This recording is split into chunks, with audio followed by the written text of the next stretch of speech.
Hey guys, তো আজকে আমি তোমাদের শেখাবো একটা ইজি ম্যাজিক ট্রিক, যার জন্য লাগবে একটা চীনামাটির কাপ।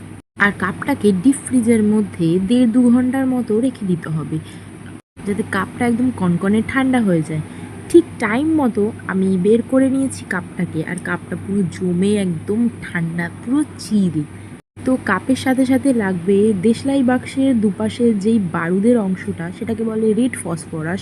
সেই রেড ফসফরাসের অংশ দুটোকে আমি কেটে নিয়েছি। তো কাপটা আমি উল্টো করে রেখেছিলাম, আর এই বারুদের পার্টের অংশ দুটো আমি আগুনে পুড়িয়ে কাপের পেছনটায় ঠিক এভাবে রেখে দিচ্ছিলাম। আর বারবার নিভে যাচ্ছিল, তার কারণ কাপটা ছিল পুরো ঠান্ডা, আর কাপ থেকে ঘেমে জল। ইম্পর্টেন্ট কথা, বাচ্চারা কখনো এটা একা বাড়িতে ট্রাই করবে না। অবশ্যই অবশ্যই অবশ্যই বড়দের সাহায্য নিয়ে এই ম্যাজিকটা করবে। আমি ধৈর্য নিয়ে সেটা পোড়াচ্ছিলাম। আর এই ভিডিওটা না আমি এক জায়গায় দেখেছিলাম, ইউটিউব সামথিং কোথাও একটা দেখেছিলাম। ভাবলাম যে আমিও একবার বাড়িতে ট্রাই করি আর তোমাদের সাথে লাইভ প্রুফ শেয়ার করি। তো কাপের পেছনটায় হলুদ আস্তরণ পড়বে, সেটাকে আঙুলে তুলে নিয়ে একটু ঘষলেই, অর্থাৎ একটু তাপ দিলেই সৃষ্টি হবে ধোঁয়া। তোমরা দেখতেই পাচ্ছ যে একটু একটু ধোঁয়া উঠছে। এটাই হলো আজকের ম্যাজিক ট্রিক, আর এটা খুব ইজি, তোমরা সবাই ট্রাই করো।